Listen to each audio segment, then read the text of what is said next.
খুব ভালোভাবে নাড়িয়ে চাড়িয়ে মিশিয়ে নিয়ে স্বাদ মতো দিয়ে দিচ্ছি লবণ, হাফ চা চামচ হলুদের গুঁড়া, 1 টেবিল চামচ লাল মরিচের গুঁড়া দিয়ে খুব ভালোভাবে নাড়িয়ে চাড়িয়ে মশলাগুলোকে সবজির সাথে ভালোভাবে কষিয়ে নেব।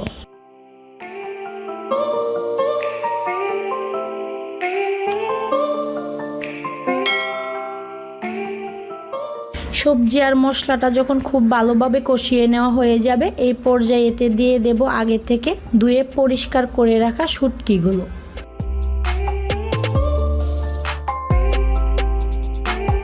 আর এই শুটকিগুলোকে আমি গরম পানিতে ভিজিয়ে রেখে বারবার পানি চেঞ্জ করে খুব ভালোভাবে ধুয়ে পরিষ্কার করে নিয়েছি।